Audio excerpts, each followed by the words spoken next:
How you doing? I'm here today with my buddy Andy down in Florida, right? What part of Right, Florida? yep. Yeah, Loxahatchee, Florida. Yep. Awesome. This is Andy Selway from the band KMFDM.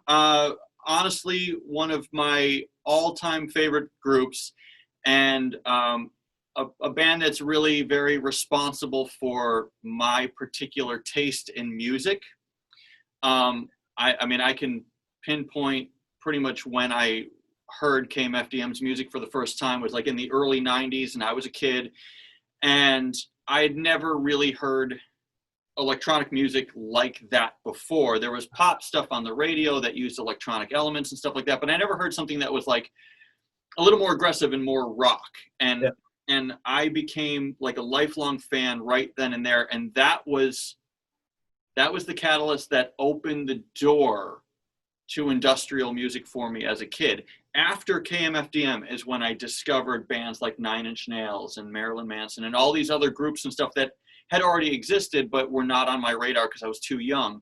Yeah. It was really your group that was the tip of the iceberg for me and helped shaped my taste in music for the rest of my life right up until now, where I find myself, like you, touring and playing in bands that very much are all influenced by you. Yeah. You've been a member of that band for how many years at this point? Coming up on 20 years now. Oh, wow. Oh, that's... I think it's actually, I was thinking about it the other day. I guess officially I joined 2002. Okay. But the history kind of went back.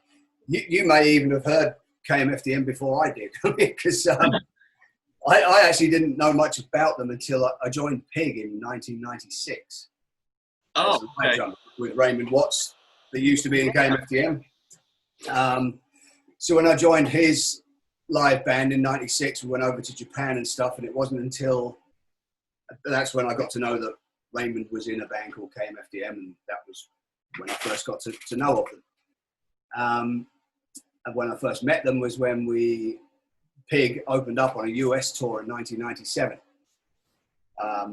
Myself, Jules and Steve came over as members of Pig, and yeah, I mean, we just opening for those guys every night, and we had the time of our lives. We didn't know if we'd ever be back in the States or ever do a tour like that again, let alone that I'd end up in the band that we were opening for a few years later.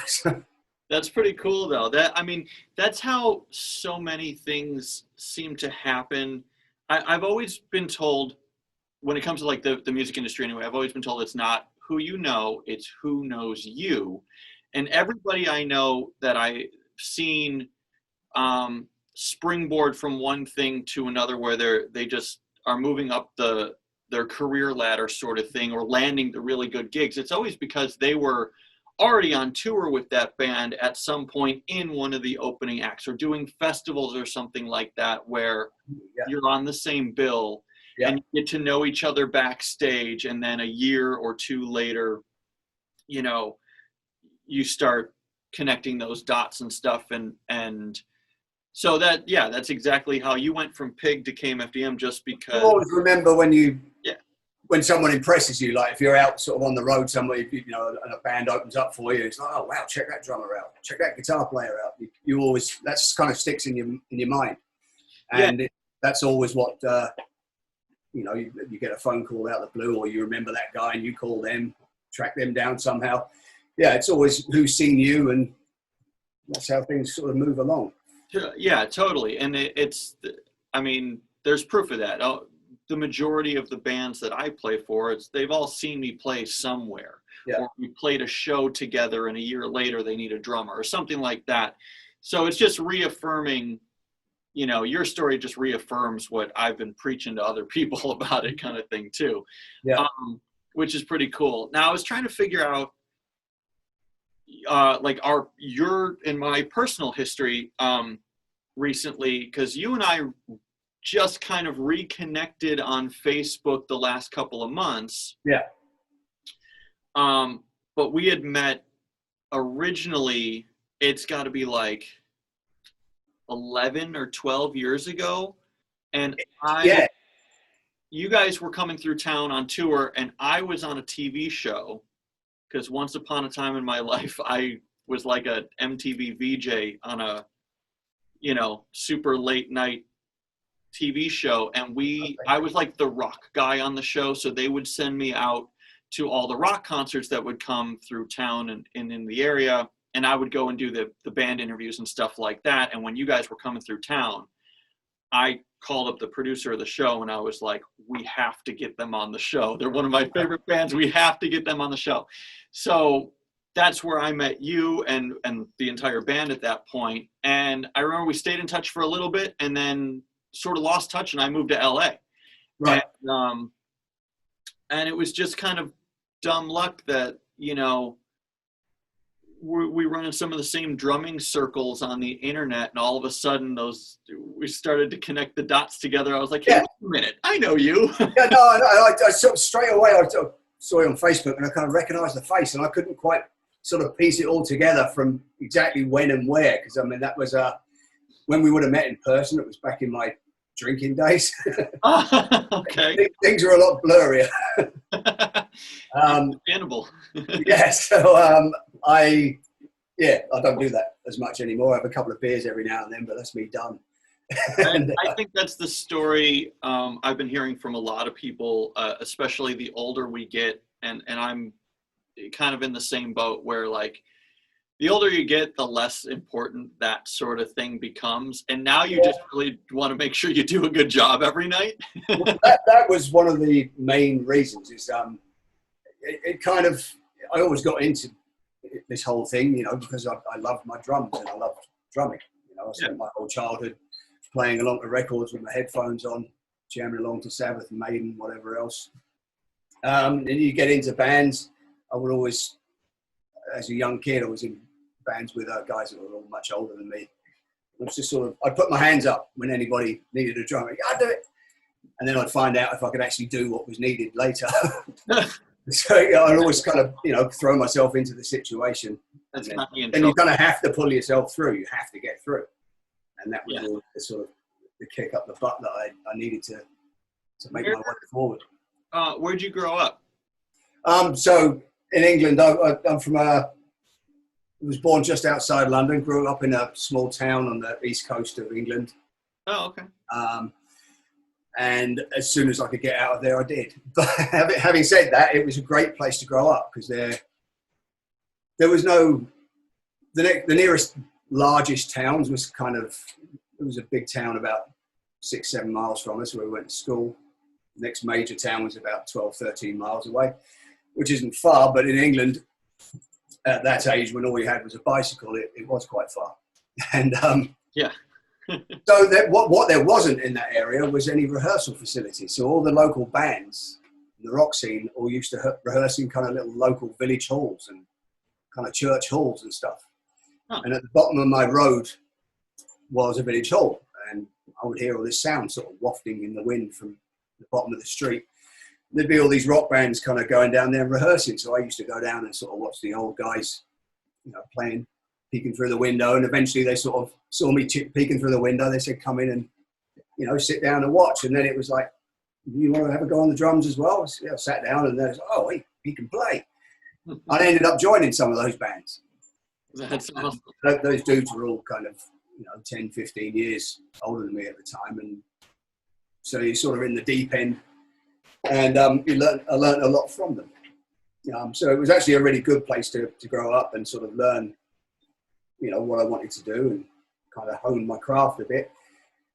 And as soon as I reached 18, 19, I'm like, well, nothing's going to happen here. I've reached the top of the tree in Suffolk, in England, as far as rock bands go.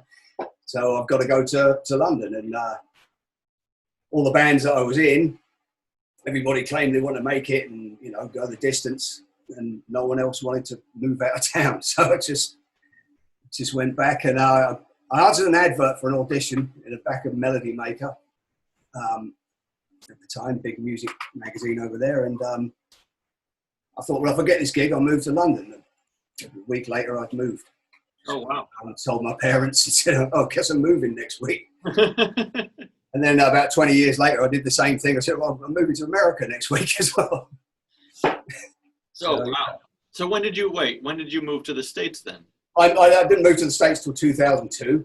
Oh, okay. But it just happened the same kind of way. It was just that it was just a very snap decision. Like, if you're going to pursue these things, then you don't sort of sit around thinking about it too long. You just have to go and get on with it. Well, all right, so you're in Florida. What settled you in Florida though? Because most people, when they move away from home, most of the time they come here. They come to LA, where it's like, and it doesn't matter if you're in the United States already or from a different country, everyone always comes to LA because it's, the entertainment capital of the world and blah, blah, blah. So most people come out here.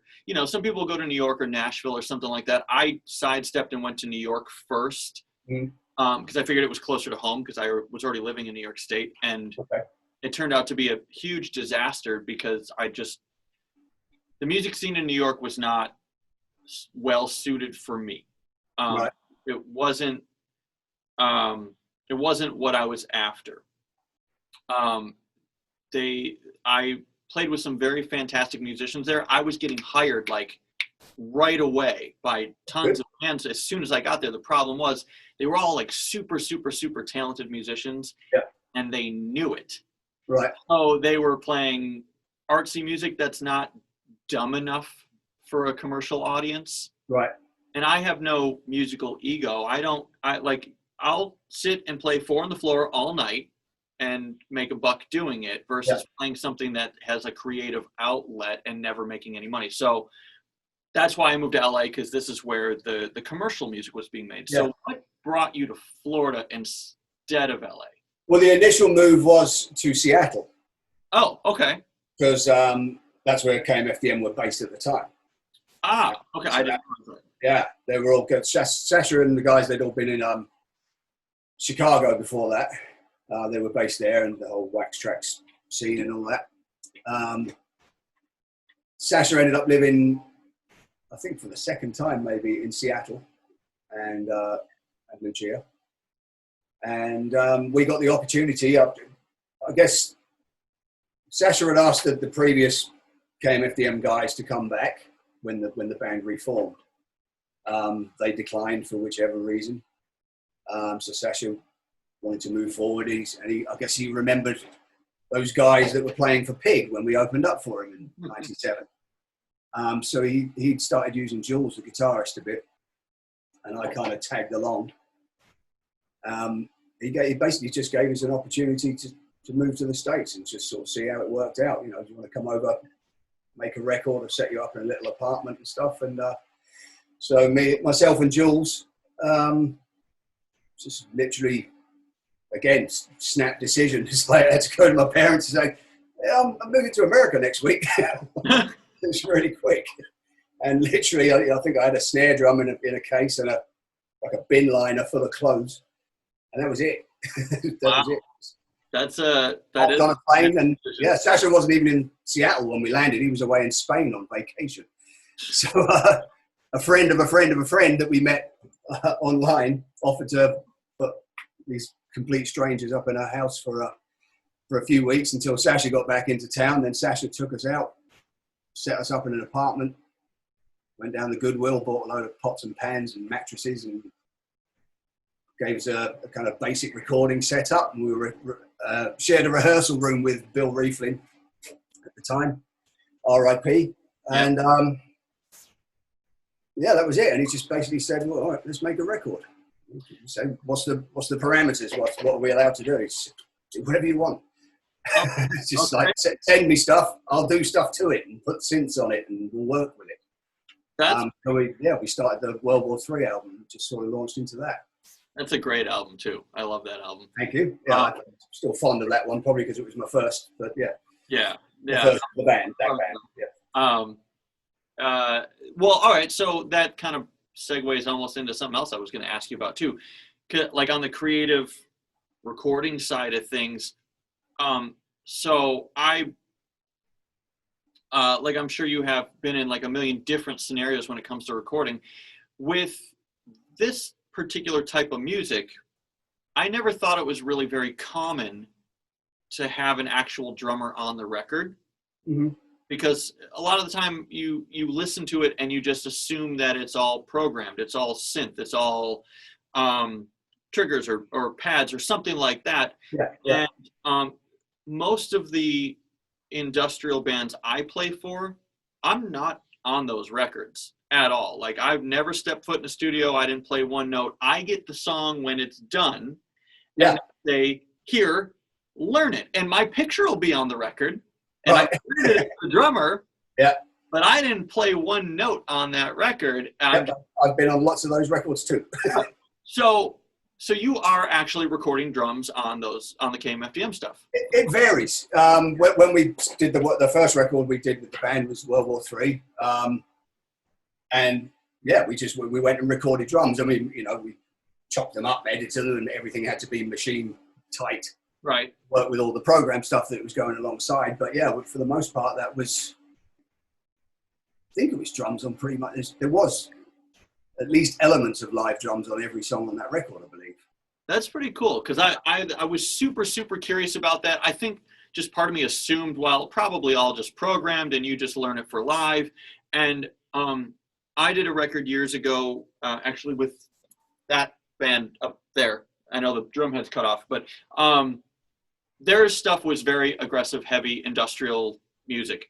And I was scratching my head. I'm like, why am I on this record? Like, why do you want real drums on it? And the record came out so good. It's one of the ones I'm the most proud of. And it's a shame that band, you know, didn't really continue after that. You know, they played a handful of live shows, and I don't even think they ever released the entire album. I think they just released half of it as an EP or something. But so there's a bunch of songs that have never even seen the light of day, and it came out sounding so damn good. Yeah. But it was one of those things where I was like, you'd listen to the music and you're like, why is there a live drummer on this? It's not that kind of music. So I was super curious to find out, like, if you were actually in the studio, you know, slamming, or if someone was behind a keyboard pushing a button and then presenting it to you later saying, okay, now learn it for the tour. It's both, and still is to this day. And so World War III, and the album after that was Hal Rook, which has got a very large amount of live drums on it as well. It's another great album. I was actually re-listening to that one a couple of weeks ago. I dug it out, and I was like, I hadn't listened to this one in a while. I think I prefer Hal Rook maybe more than World War III myself. Really?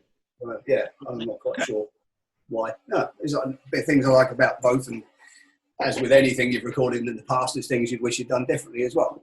Well, but after we'd done that record, I guess Sasha comes, he's completely electronic for the most part. Well, I used to play in funk bands, and he plays bass on a few tracks in each record as well.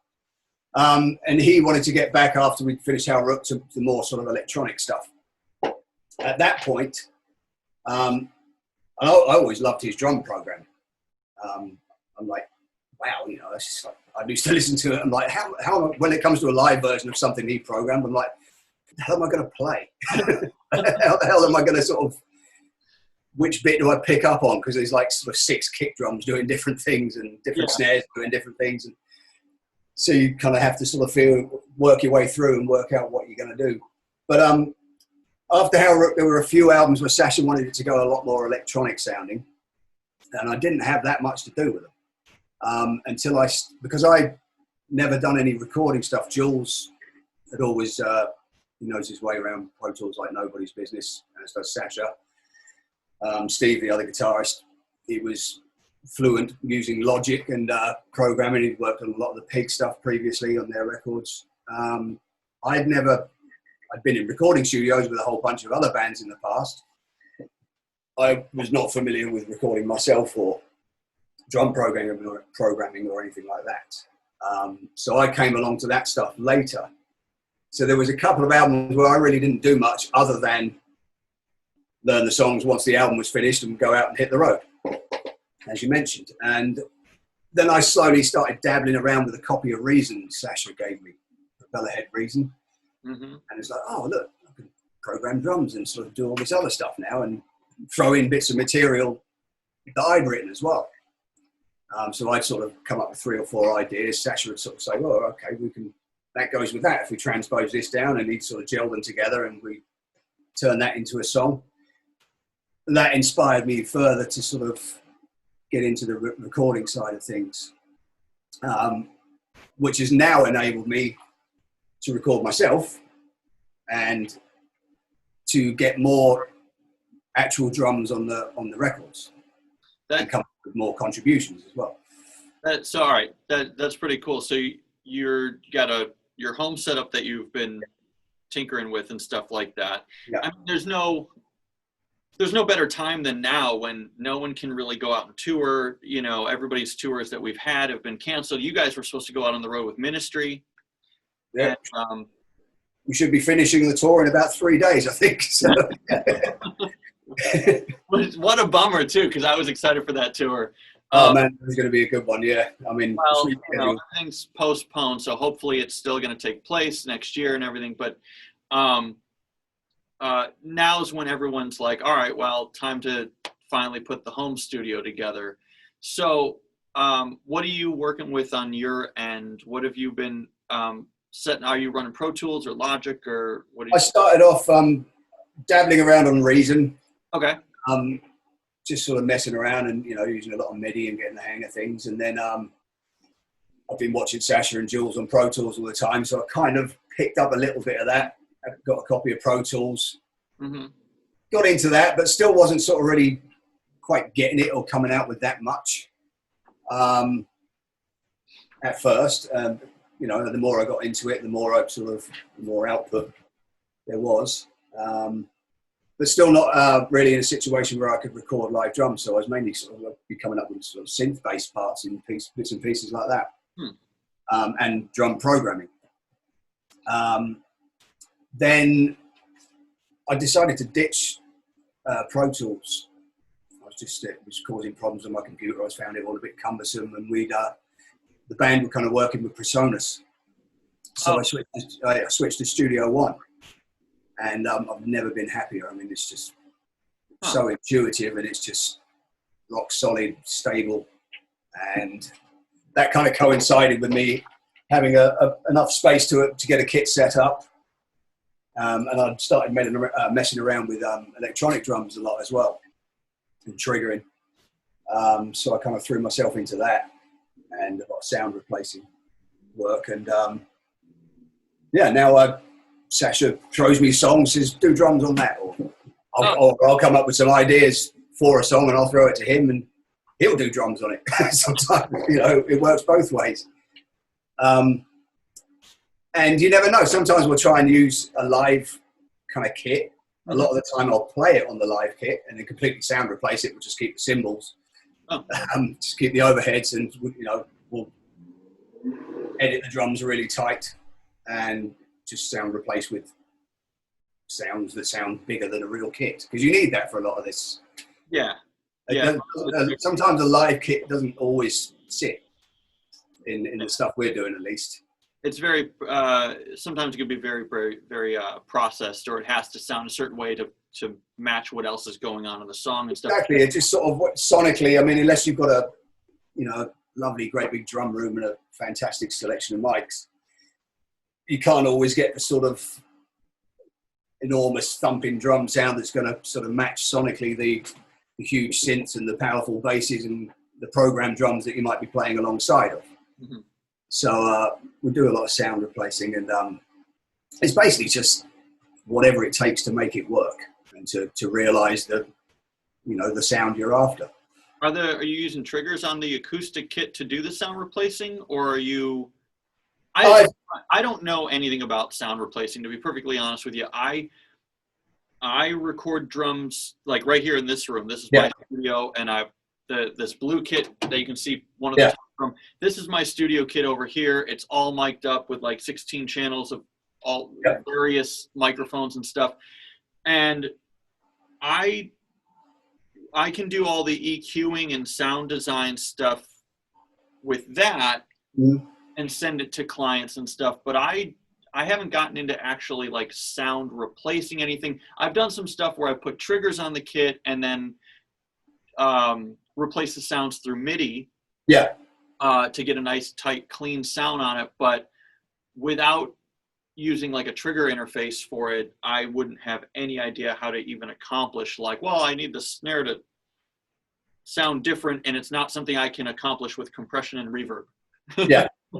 Yeah, no, there's we like to, like I say, the sort of drums don't always sound sort of big enough. I mean, I record drum, I've got a 16-channel interface here.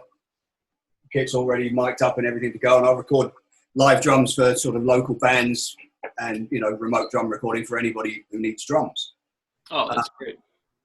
But more often than not with the KMFDM stuff, to sonically match sort of what Sasha's got in mind, or whoever else is involved, and whichever song it is has got in mind, I'll often record it all on the kit first, because some drop songs I'll just program, just flat out program them, because they just sound better programmed. Some songs, it's just the nature of the band and that particular song at the time. And then other times I'm like, no, this needs to have live drums on it. And Sasha, that's always like a bit of a weird one for Sasha. He's like, why? Why must it have this? I am German. We don't always do live drums. So that's when I'll end up, it's the little things that sort of make all the difference, rather than sitting down trying to program in little ghost notes to make it sound more real. I could just play it. So I'll just play it. And so I'll play it all on that kit. Everything's getting recorded. I'll use the audio to trigger or create MIDI in Superior Drummer 3, which is a fantastic bit of kit. It's got, I mean, it's just, you need to get a copy. Like my setup is so bare bones. I use Logic. And the only reason I'm using Logic instead of Pro Tools or something else is because when I had this laptop built, the guy asked, do you want Logic? And I went, yes. And that was it. And so just as easily said, do you want Pro Tools? And I would have gone, yes. So that's by default what I've been using, which for my basic, like, twist knobs until you like the way it sounds sort of approach, that works perfectly fine. I never took like a class or a tutorial on it. I just kind of played with it and figured it out. So I know there's so much more out there that if I'm going to go down this rabbit hole, I might as well do it the right way. So getting a copy of Superior Drummer and some other things like that has definitely been in the back of my mind the whole time of like, all right, what else can I get now to add and expand and grow and make this even more of a valuable tool for other people, you know? It's I ended up like I say, I ditched Pro Tools and went with Studio One because it's just I love it. I can't imagine going back to anything else now. But at the end of the day, you being on Logic, Sasha works on Pro Tools, I'm on Studio One. It really doesn't matter now. There's so many doors out there. They're all very, very good. They all do much the same thing. At the end of the day, you're just going to send some WAV files to someone. So. Exactly. When you bounce that file down, like, it's going to be the same for everybody, no matter where they're using it, kind of thing. So what you record with is really what you're comfortable with. But like I said, I'm always looking to enhance that somehow. So I wanted to look into some things like that. And that's one of the things I want to ask you about was like, all right, so what are you doing on that? Well, the Superior Drummer 3 is amazing. There's a feature in there called Tracker, where you basically just import your kick, snare, toms, WAV files.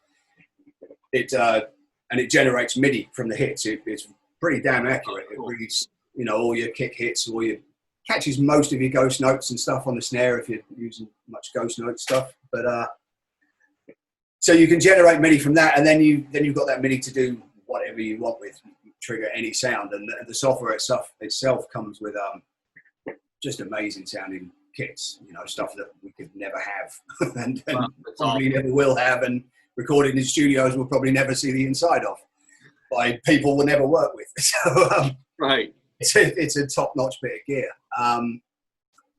and it gives you so many options. So I can just load my own samples into it if I want a big like anvil sample for a snare drum instead of my actual snare, I'll just replace it. If I want a 1970s Ludwig 402 snare, I've got that there, and I can change the size of the room it was recorded in and everything, and I can completely replace my snare with that.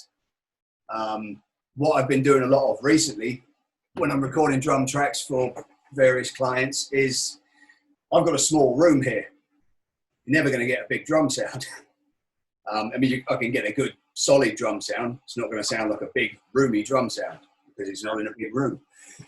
One thing I've been doing is generating the MIDI using Tracker in Superior Drummer 3 and just triggering just the room samples from various kits that are in the software. So all the initial hits and the initial sound you're hearing is all my recorded kit here.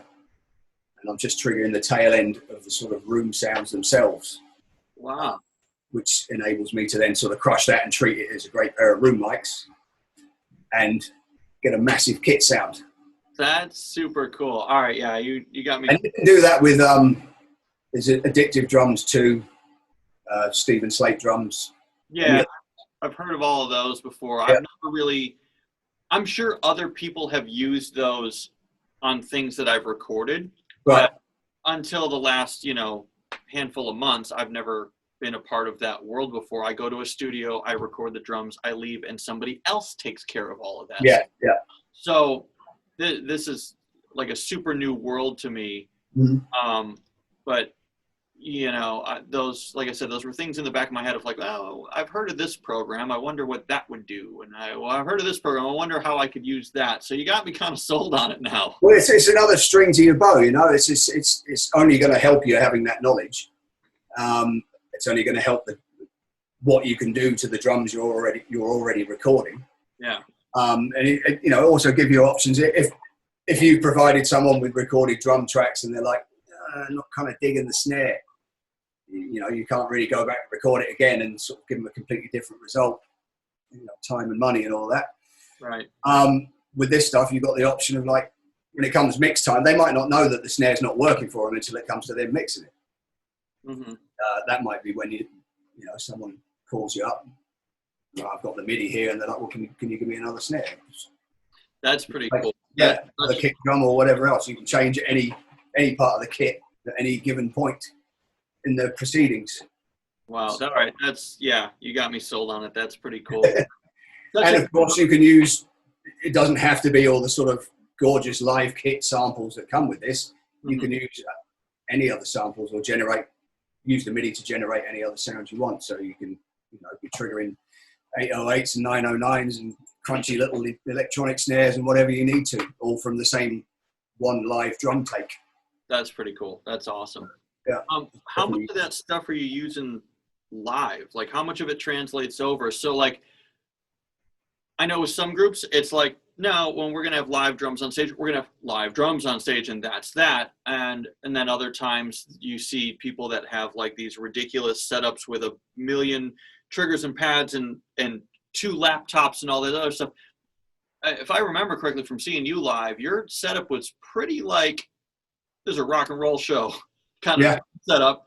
I don't recall seeing too much extra stuff. Are you using pads and triggers live too, or is it just like, here's the drums? We tried it. It's just a drum kit. Because I'll play once we made the record. Whatever drums are on there, when it comes to live time, we'll decide which. I'll kind of know what I'm going to be playing on the acoustic kit at a show, and we'll base around what I'm playing on my acoustic kit. We'll pull in which electronic elements, drum elements we want from the record. So if it doesn't sound right without the 909 that's on the album pounding 4/4 throughout, then I'll be playing on top of that 909. There's always I'm just always playing the acoustic kit. I just try not to flam too much. Yeah, that's what I thought. But I just wanted to make sure, because sometimes people got little tricks and stuff like that like you don't really see or you don't notice. Yeah. No, I know. I'll just literally jam to the elements, the percussive elements and the programmed elements that we choose to keep for live purposes. Mm-hmm. And I'll literally play just a fat rock drum kit on top of that. Okay, that's cool. That's kind of refreshing to know that you can still just be a drummer at the end of the day. Yeah. Because like I'm sure you've been in those situations too, where they want you to do 10 other things in addition to play the drums. Mhm. And really, it's like, why'd you pick up the sticks in the first place? It was to play the drums, not Yeah. cue this lighting thing and make sure the backing tracks are fired off here and replicate that sound and do one of these. And like, there's been times where I got like 3 cables running down the back of my shirt. And if I were to stand up, I wouldn't be able to move. You're in constant fear of pulling one of those cables out and not, Right. and you lose the whole gig. Your click's gone, and Yeah, exactly. So it's kind of nice to just be able to sit and be a drummer. So it's cool that you're doing that with them. The industrial band that I play in over in Europe, V2A, same situation too. Their music style is very, very similar to you guys. And same thing. They told me like flat out from day one, they were like, no triggers, no pads, no nothing. We want only acoustic drums on stage, and we're just going to mic that. And that's it. And I was like, oh, cool. That makes my job super easy in what normally would sound like a super complicated situation. Yeah. And like you said, you just try not to flam too much with them. Exactly. Just try, if you can't hear the click, you're on it, and just try and stay there. Right, exactly. A lot of the times in my in-ear mix too, I'll only have the programmed parts running, and I won't even have the live vocals or the live keys or anything turned up in my ears, and I'll only have the programmed drum part just to make sure I'm right on it. And the audience isn't going to hear any kind of like weird on my kick drum. I usually go for a full mix of everything in my ears. I've got like everything. I usually have the vocals way down. I do too. Because I don't like to rely on following any vocals. Same. I like to know that I'm staying where if I know the song, I know where it's going next. And if singer sings a wrong line or comes in at a wrong point, I don't want to sort of be thinking, throw you off. Was it me or them that screwed up? No. I want to know that I'm right and I'm going to the next part whether they like it or not. I do the exact same thing. I keep the vocals super low, just loud enough to be able to kind of hear the melody they're singing, but I can't actually make out the words. Yeah. Or if they give some sort of a stage direction, like, give it up for so-and-so kind of thing, I know not to like start playing. Right. So I have the vocals just loud enough to know that sort of stuff. But I keep them super buried and because I don't want to screw up if they screw up, like you said. So and outside of that, I mean, I've got my whole kit funneled back into my in-ears. I've got any programming I'm playing along to put in there. I've got the synths, jangling about left and right doing their thing. I've got guitarists pan left and right, so I'm kind of got the whole gig, a really nice sound going in there. It's the only thing I pull down is the vocals. And I've got a little PM16 mixer now, which has made life a lot easier. Those are great, dude. Yeah. Those are great. I have either for gigs where I have to have like electronic pads and I'm queuing a bunch of tracks or something like that, I have like a 10-channel Yamaha mixer. Yeah. And then for everything else, which I use 90% of the time, it's a 5-channel mixer. Mm-hmm. And I just line everything in on that on separate channels so that I can control my own mix and I don't have to rely on yelling at the guy on the side of the stage telling him to turn the vocals down or the guitar up or whatever. And then I can control my own mix that way. And I just got that sitting next to me, kind of hidden underneath the hi-hats, and no one knows it's there. And it's ideal, isn't it? For years we were battling. KMFDM sound checks would go on forever, and I'm a loud drummer, so that would present its own problems. Right. Sasha's a quiet singer in a lot of parts of the song, so that his mic's really hot. I'm not that far behind him, banging the living daylights out of that drum kit, and everything's going down his mic. And we've had nightmares with monitors over the years, and it's the technology over the last few years got to the point where we don't have to take out a monitor guy, and we're all in control of our own little mixes now. So that's made life a lot easier for all of us. It's that sort of thing has made a world of difference. The first time I even used in-ear monitors, I was like, what have I been doing my whole life without these? I was a little, because I just had a little generic pair. I didn't have a pair of custom molds at first. That's what I started with. And I was always, I could hear too much of what was going on the stage still, and not quite what was coming out of the ears, and I'd just profuse sweating as well, and the things would be sliding, popping out my ears, and then you can't hear the click. And then I got a pair of custom molds, and it's like, this makes sense. Yeah, like night and day, the custom molds. Like I had the generic ones for years and years, and even that was like a game changer from a stage wedge just blasting at you, or wearing like the big Mickey Mouse ears. But like you said, sweating and having them fall out and everything like that. So I got custom molds a bunch of years ago, and never looked back. I'm like, oh my God, it's like a unicorn, I can't imagine not using them now. I remember playing with Pig early on, and they would have me changing the backing tracks as well. The backing tracks were on video cassettes. So I had a whole stack next to me of like kind of ADAT players, and I had to change tapes between songs because Raymond's like, oh, this song's on that tape from 5 years ago. This one's on this tape. I'm like, I've got a one-sided pair of headphones. So I've got one here, one ear. So I've got my click in this one ear. This ear is clear. I've got a massive drum wedge here with everything blaring out.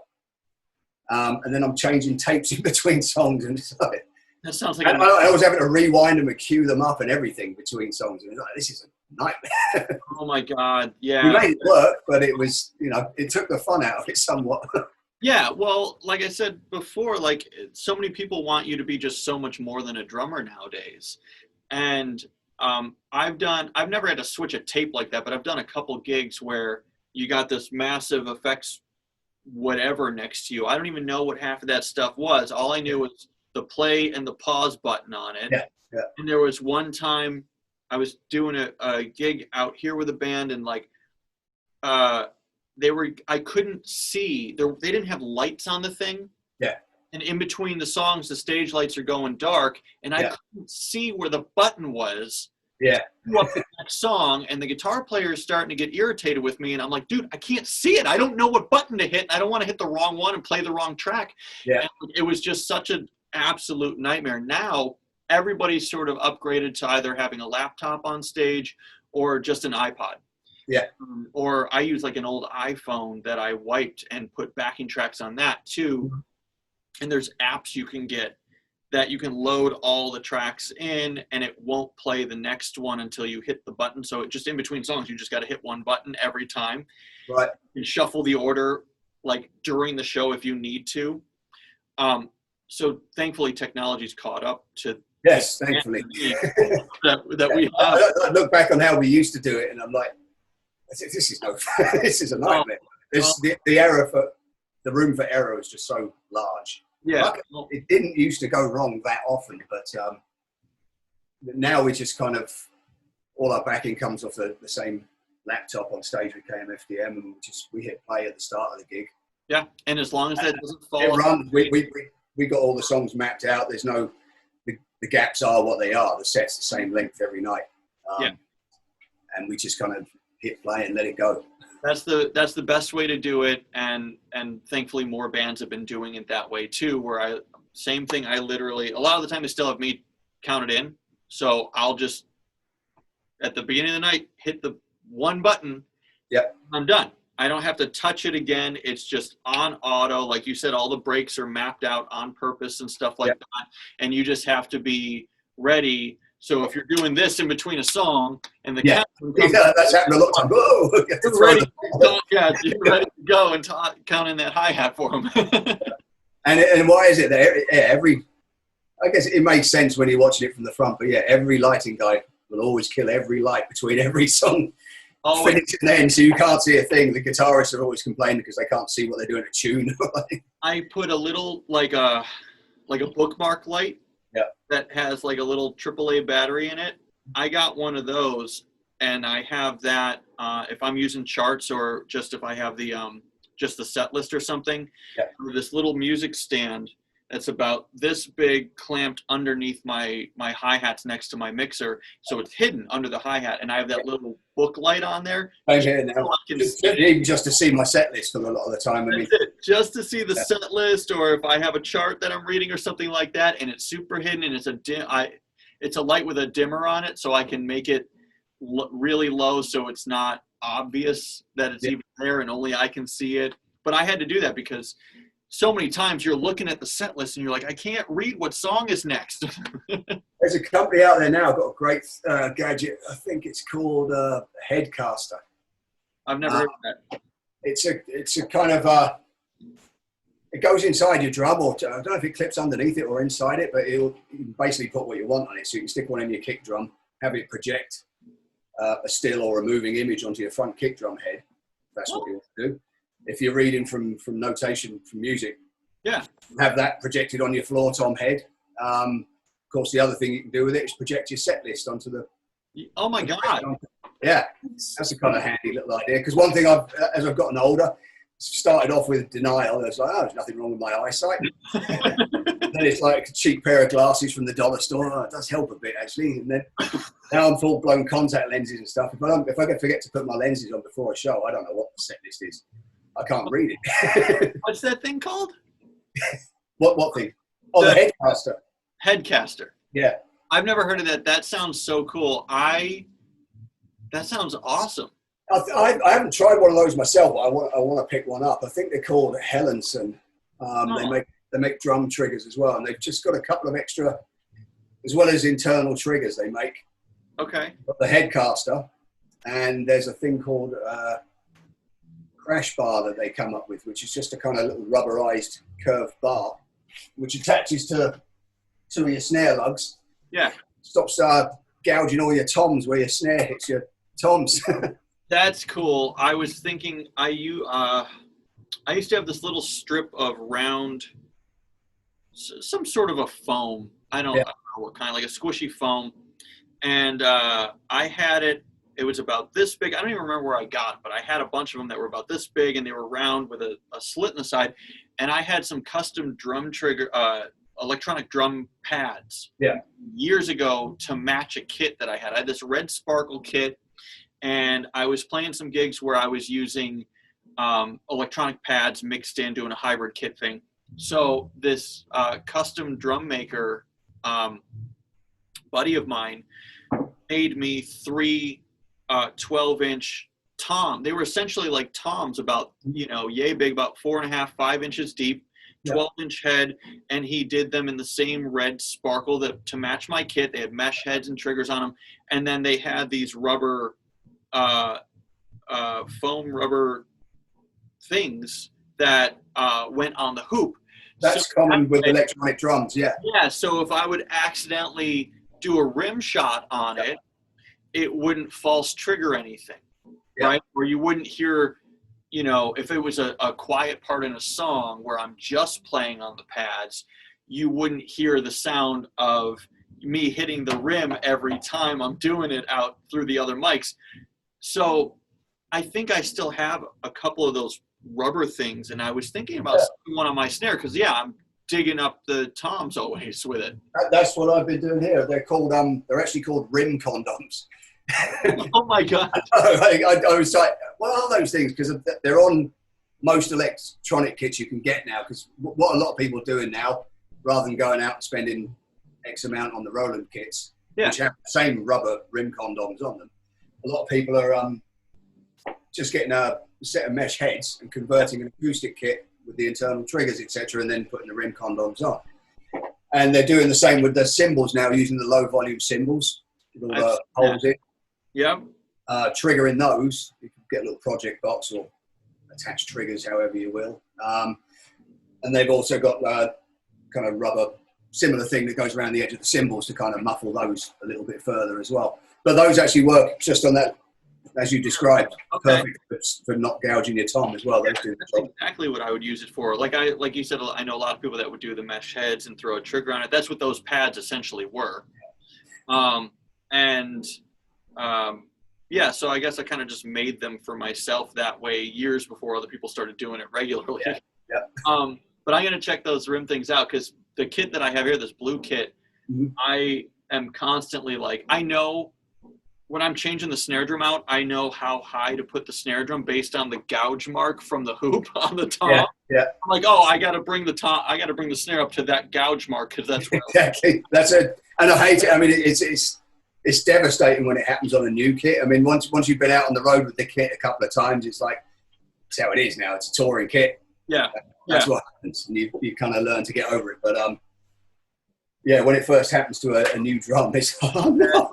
That first scratch, it's always that first scratch that hurts the most. Well, and it's not always necessarily yourself that does it. So you might have preserved it perfectly, but a lot of the time I'll set up my kit myself when we're out doing KMFDM stuff, or someone will get it in the ballpark for me. I'll go and adjust it and get everything right. But then when the gig's finished, I'll just run off exhausted somewhere. Yeah. And someone will be tearing that kit down, and then that's when someone just grabs a snare, goes boink, and clangs your tom, and like, drops your snare on the ground and bends it out of round or something. Oh my God! Yeah, it's such a painful thing. That first scratch is always the way. After you get it 2 or 3, you're like, yes, that's why I got cases. But the first one's always devastating, and I'm like bracing myself for that with this kit here, because this hasn't seen a stage yet. It's only seen the inside of this room, and I know the first time this gets a scratch on it, I'm gonna cry. That's almost too nice to hit a stage with, that one there. I know. It was purposely made out of a less expensive kit. Like, the shells are less expensive than some of the top of the line ones, specifically because I wasn't sure how it was going to turn out with the custom finish, and I'd feel really, really, really awful if I ruined like a $3,000 drum set with an experiment. And the other thing was too, is like, I wanted it to be a touring kit. I want it to be on stage. I want it for that reason. So again, it's going to get banged around, and I knew that going in, that it's going to get beat up on the road. So let's not make it too expensive. It just reminded me of another gadget I just saw. I can't remember. I came across it just Googling around one time. Unfortunately, it doesn't work on this kit. It's got a satin matte black finish. I don't know if you can see it particularly well. I mean, it just looks black. I can't really see detail. Yeah, I'm in a sort of dark room, so that doesn't help. But yeah, it is just satin matte black D-drum kit. But I was Googling for another kit I own, just seeing what sort of options there were once I learned about this crash bar thing. And then there's the rim condoms. And there's another company. I think it might just be a specific drum store that makes them themselves and sells them. But it's like a shield, almost like a phone screen cover for your iPhone or whatever, that's specifically designed for drum shells to go in that same spot. And it's really, really tough. And you put that on the inside of your tom where it would meet your snare, and it does the same thing, protects you. I've seen something like that before. I'm not sure, like you said, I'm not sure who made it, and I'm not sure if it's the same thing you're talking about, but I remember seeing something years ago that you kind of attached it to the top and bottom tension rods, and it was just like a pad, like a little square pad in the middle that you just kind of hooked onto the tension rods, and it was to shield it from getting bopped with your snare. I don't know if it's the same one you're talking about, and I don't remember what it was called, but I want to check out the rim condom thing now, because that sounds cool. Yeah, no, those definitely do a good job. There's another little gadget I found. Just give you a quick show of this. Hooked up with these guys, if you can see that. Oh, yeah. Well, I forget what they're called. I've seen those. K-brakes.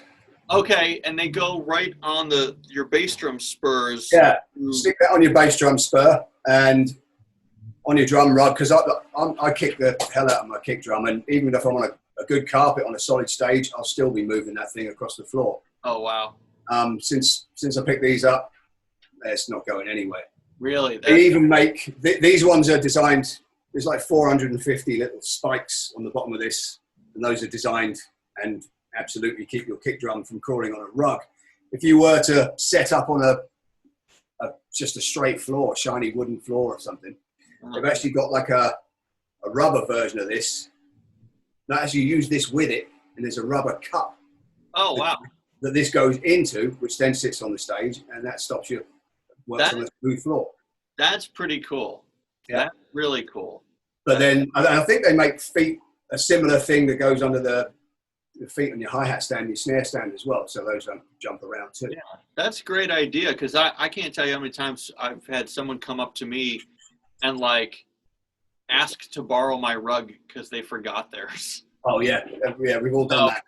Yeah. And it happens constantly. And there was a festival that I had played at a handful of years in a row, and we had the same band playing before us every year that we were at that festival. It was the same opening act for whatever reason. With our time slot, they were always right before us, and it became a running gag where their drummer would come find me in the afternoon, like after sound check, and be like, "Hey man, can I use your rug?" And I'm like, "Didn't you ask me that last year too?" Like, was he actually forgetting his rug every time? like he actually, Wow. like the third year, I thought he was just doing it on purpose. Like intentionally, like he'd find out the billing for that day, and like, "Oh, I'm not bringing my rug because Nick's playing after us." Yeah, exactly. Yeah, Nick's got a rug. We'll use that. It's fine. He's always prepared. He's always got a rug, you know. The amount of weird sort of ways around it we used to find it, because it was always really annoying. You sort of the kick. I'd be there and sound check. It's like, yeah, this is solid. This ain't moving anywhere. This is before I found these things, and he'd be there. It's like, yeah, she's great. And you're 2/3 of the way through the show, and that thing hasn't moved. And then it just goes off. And there's no rhyme or reason. It's like, why is it moving now? So I've had everything from, you know, guitar techs stacking Marshall heads, to spare Marshall heads in front to stop the bass drum moving. None of that stuff ever works, though. Belgic nails are usually just nail some 9-inch nails or whatever straight into the drum riser to stop the kick drum creeping forward. I've had Jules standing there playing his guitar with his foot on the bass drum like this. Well, did you ever hear the I don't know if it's fact or if it's just like one of these legends, you know, lost in drumming lore, that Keith Moon, they used to nail his bass drum to the stage. They would actually drive a nail through the shell into the stage. I imagine that's probably true. Yeah, I mean, a lot of the places they sort of play, especially in their early days, were more kind of ballrooms and stuff before they hit the big stages. But yeah, I mean, you know, he used to beat on his kit pretty severely. So I imagine that was probably true. And we wouldn't go through the bass drum, but yeah, we would actually nail. Oh my God.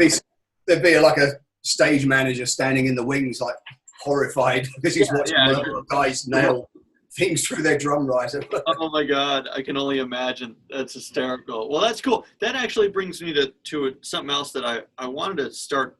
The last podcast that I did, I forgot to ask because we were just talking about other stuff the whole time. But I'm always curious to see what sort of custom modifications people make to their kit that's not something stock. Like your stopper for your bass drum spurs. Do you have anything else that you do to your drums that makes them unique to you, that it's not like I bought it this way at a store? You know, some people change out their tension rods, or they do this, or they, you know, some people go to extremes and have their shells treated or like lacquer the inside of the shell after they get or something. I'm just wondering if you got anything that you kind of... Nothing major. I mean, the first thing I do when I buy any snare drum is usually stick some die-cast hoops on it. Okay. If it didn't already come with them, I'll put some on, because regular hoops, I rim shot so hard I'll bend them out of shape in no time. They'll just be destroyed, and then you know, you don't realise that you've bent them out of shape until it's stretching the drum head with it, and the glue pops out of the seam, and then you know, then your snare drumless halfway through a show. But outside of that, nothing major that I can think of. Just looking at my I'm just curious. I've heard of everything, like people doing modifications to their sticks, and people doing this. Like you, I change my snare hoops. If I get a snare drum that's got die cast hoops on it, I leave that. Yeah. It's just got regular hoops on it. I put S hoops on it. Have you seen those? Those are good. Yeah, those are actually. I kind of freaking out the first time I saw one. I'm like, hold on, it goes over the skin. That's kind of strange. Right, and it sounds like die cast. Like you get all the crack out of a die cast tube without it actually being that, and because it kind of flanges in at this angle, your stick's hitting it a little more square. Yeah. And my sticks last so much longer. With die-cast tubes, I'm breaking sticks constantly, or even with regular triple flange ones, they're getting gouged up and they look like a firecracker blew up in the middle of them, you know? Yeah, that's some familiar pattern there. Right. Yeah, it's just a ton of sawdust back here, but I switched to these guys a while back, the head sticks. Oh, yeah. For that very reason. Well, a couple of reasons. I've been having sort of joint issues over the years as well from hammering away on the kit. I used those for quite a long time for the exact same reason. I was having severe pain in my hand. Yeah. To the point where I couldn't get through a whole show without massive shooting pains in my palm. And my doctor said I was developing like mild carpal tunnel. Yeah. I used those sticks for a number of years. And really spent that time like correcting my technique and my grip and stuff until I could pick up a pair of wood sticks again and be able to get through a whole set without any kind of problems. But those sticks are great. I've got a couple of students that use them. A lot of my friends use them, and I actually I got a pair here too. When I play with Street Drum Corps, we have a signature model with them, and so anytime I do a gig with them, I still use those sticks.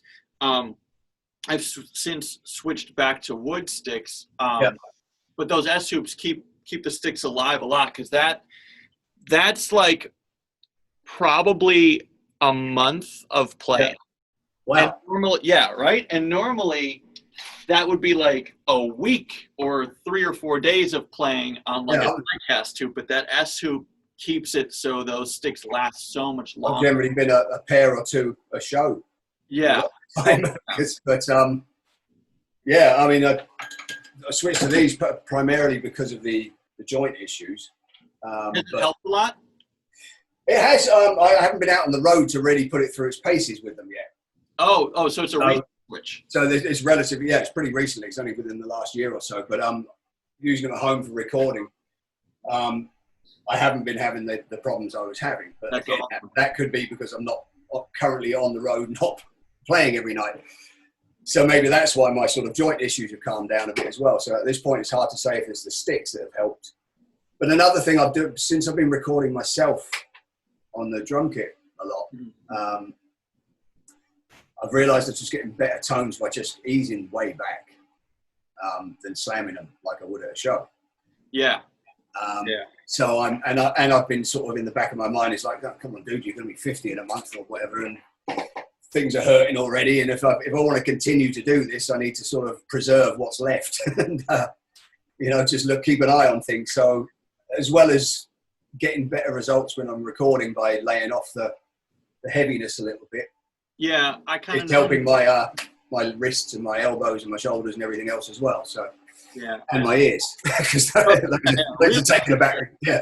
Really on the ears. Yeah, I noticed kind of the same thing too, where with recording, kind of easing back and stuff like that a little bit more, and being able to really play with space and dynamics and stuff. Because I've had a couple of people in request, like in the third verse, make sure you bring the dynamic way down and then blow it out in that last chorus. So now it's like, all right, well now I have to go from here to here and then to there. Yeah. Start out too close to there, I'm never going to achieve the dynamic they're looking for. So yeah, I've eased back a lot on how hard I'm hitting, just because, like you said, you get some better sounds that way and more diverse sounds when you're not on 10 the whole time. Yeah, I mean, when you're all mic'd up in a sort of a venue, with guitars blaring and you're doing the full show kind of thing, you can be sort of laying into that snare and you're kind of choking it as you're hitting it.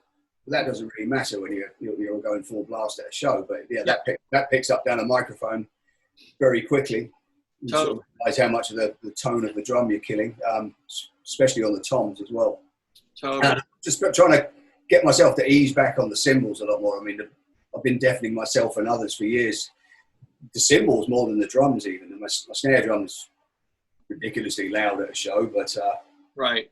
So all of this he's going to help us in the long run. You know, he's going to help our front of house guy, and it's going to help Sasha's ears and Lucia's ears, and everybody's going to be happier for it. To the point where I was toying with the idea briefly of taking out electronic kit and triggering an entire kit on the road. Really? It did sort of cross my mind. I fully went down that rabbit hole, and it's just found there to be too many drawbacks. It just opens up a whole bunch of things that can then go wrong at a show. More things. and you got 90 cables you got to plug in now. Exactly. So, I mean, you got one issue. I mean, your tom goes out, your snare goes out. What is it? Is it the trigger? Is it the cable? Is it the module? Is it the software I'm triggering? Yeah. You've got that whole chain of events, whereas a drum is just a drum. It's like, yeah. You know, even if my mic cable broke on a live show, a snare mic went out, you're still going to hear that snare drum. Right. Half the time they don't put my snare in the PA anyway. So, there you go. Yeah, and like you break a snare head, it's like, all right, well, I got a backup snare. Let me just swap that in, and you exactly, know what the problem is. It's not like you're hitting it going, why isn't it making a sound? So, and another thing I found was that kind of prevented triggering cymbals. I mean, I haven't found a pair of hi-hats, electronic hi-hats, that trigger anywhere near close enough to the real thing to get all the nuances out of it. Especially when I'm, you know, sort of KMFDM gig, a lot of songs we're doing a lot of busy 16th sort of work on the hats throughout the Fall to the Floor stuff, and I'll throw in a bunch more sort of intricate shit on the hat just to, you know, make it more interesting for myself and spruce it up and make it a bit different from the record. And you just can't pull that off. The electronic hats just can't handle it, or at least the ones I found. Yeah, so, there's some good ones out there, but cymbals have always been the drawback. And now people are using like those quiet cymbals that have all the holes in them and stuff like that. And you can get some articulation out of them, but you're still got to trigger them and everything else. And yeah, it just sort of went to the point where once I'd sort of gone fully down the rabbit hole, it was, okay, so it makes more sense to use the mesh heads and trigger the kit, and then we use acoustic cymbals. But then you're back to the volume of acoustic cymbals. It's like, well, I might as well just be on the kit again. Yeah. It just goes round in circles. It's like, you know, and at the end of the day, I just much prefer playing a drum kit. And I actually found the mesh heads were hurting my limbs more.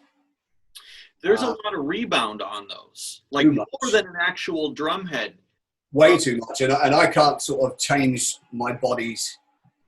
I mean, like I say, I've been adjusting my playing sort of slowly and gradually, but I'm still going to lay into them once you've got the adrenaline of a show. Yeah. Do that on the mesh heads, and your arms trampoline back up here. You're losing control. But I also found, even if I just sort of knock around on a mesh head kit in this room for like half an hour, that my joints were hurting more. Oh, wow. After that short amount of time, went back to playing on the acoustic kit, lay into that for a couple of hours, and I wasn't getting the same problem. So it was, and it was pretty much the mesh heads. So that kind of made me stick with just the acoustic drums for the shows. I'm going to stick with that. It's probably a smart choice. I can't imagine. I've done hybrid kits where like you're playing kick, snare, and acoustic cymbals, and then like all your toms and stuff are pads, and I've done that before. Yeah. But it's never the same, and I would much prefer to just have an acoustic kit on stage. It's just simpler, easier. I'm more used to it. So yeah, like all the same benefits that you mentioned.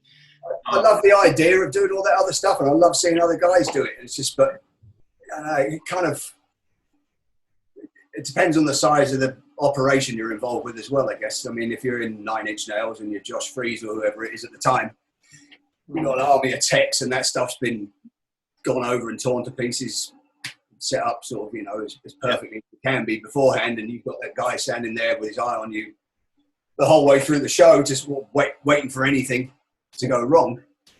He's there, but that's not a KMFDM show or a KMFDM tour. Right. Yeah, exactly. Which is eliminating as much as that can go wrong as possible is always better, I think. Yeah, you're absolutely 100% right. I completely agree because you have to plan for like everything that can go wrong will, and just hope that it doesn't, kind of thing. So the easier you can make it on yourself and everything else. I get it. If you do electronic drums, your front of house guy is going to love you because he has so much more control over the mix. But that was the other thinking behind it as well. But I think you lose. I've seen it kind of done reasonably well, but there's an energy you lose. Yeah. From a guy beating on a kit to a guy beating on an electronic kit, you might be triggering great samples, and the front of house guy's getting a good mix. He's got complete control of the volume, but it just lacks something. Yeah, I that a totally real drum kit brings, I think. Totally agree. Yeah. So, but I'm glad I went down that hole because I learned a whole bunch about it, and for recording purposes, I mean, there's definitely a bunch of advantages there. Yeah. For recording. Yeah, my buddy's band just put out a whole record, and he did the entire thing on an electronic drum kit. And it sounds fantastic. Like the drum sounds he got sound incredible. And after the record came, I heard a couple of songs before they released them, and then after the record came out, I texted him. I was like, dude, you did that whole thing on your electronic kit, like in your apartment? And he's like, some of it I programmed, and some of it, I just played it on that, and we use software like you mentioned, and did sound replacing and stuff like that. I'm like, dude, the drums sound phenomenal on that record. And that's the goal at the end of the day. I mean, it's like I think there's way more records than anybody realizes where the drums were tracked on an E-kit. Yeah, they've been sound replacing or sort of sample augmentation has been standard for so long now that, I mean, that's how everybody thinks a drum kit sounds. Yeah, thick layered samples and stuff on it. But I mean, I know that for a fact there's many albums where I wouldn't even know it was tracked an electronic kit. I mean, if you've got the time, you're doing it in the studio, you've got the time to sit down, tidy up, manipulate the MIDI afterwards. Like I say about hi-hats not triggering or sounding quite right. That's not a problem if you're sitting in the studio. You can sort of make it right after the fact. Right.